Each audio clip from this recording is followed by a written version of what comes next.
আজকে এই বর্বর হত্যাকাণ্ড চলছে, যে আমেরিকা আমাদের দেশে গণতন্ত্র এবং মানবতার সবক দিচ্ছে, এই বিশ্ব মানবতা গণতন্ত্রের দুশ্মন আমেরিকা আজকে ইসরায়েলকে সহায়তা করছে।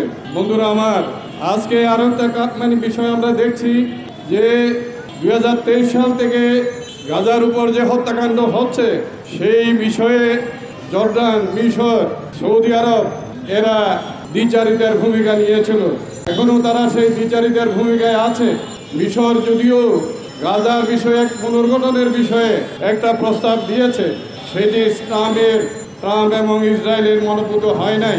গাজাকে তারা মানুষের লাশের উপর দাঁড়িয়ে তারা সেখানে বিশ্বের প্রমোদ অর্থাৎ সেখানে রিসোর্ট করবে এবং প্রমোদ ভবনের জায়গা করবে।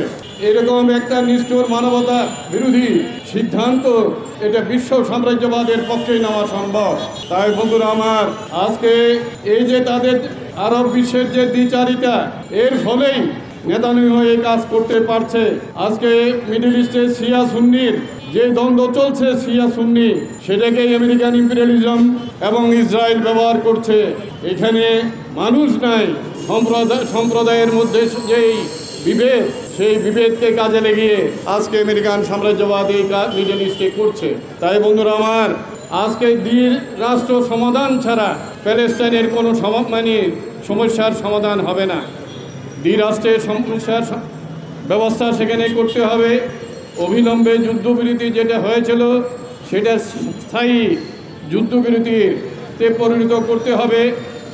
আর যেখানে আজকে আমেরিকা মনে করছে যে সেই সব কিছু আজকে দিনে দিনে বহু দানা বাড়ছে, আমেরিকা সেটা বুঝছে, হয়তো এখন উপলব্ধি করতে পারছে না।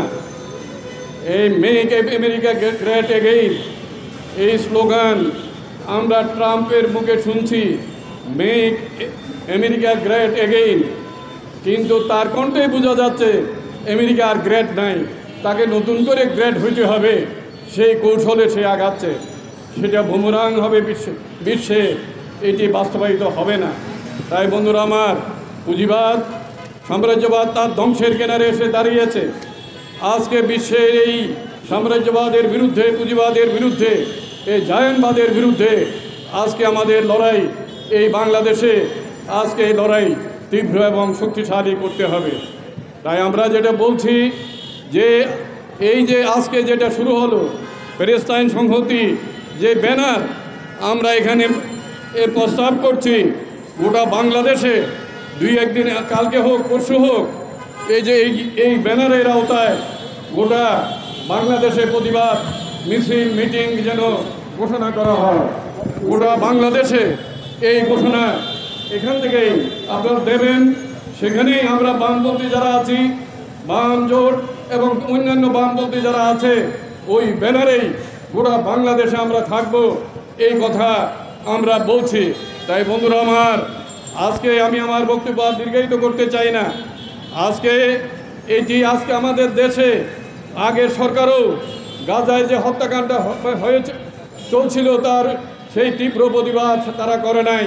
বর্তমান সরকারও আমাদেরকে সবক দিচ্ছেন, গণতন্ত্রের সবক, সংস্কারের সবক, তাদের ভূমিকা কি এটি আজকে তারা এই যে অভিন্ন এদের সাম্রাজ্যবাদের যে মিত্র এবং সহযোগী দেশে দেশে দখল করে বসে আছে, তাদের বিরুদ্ধেও আমাদের লড়াই জোরদার করতে হবে।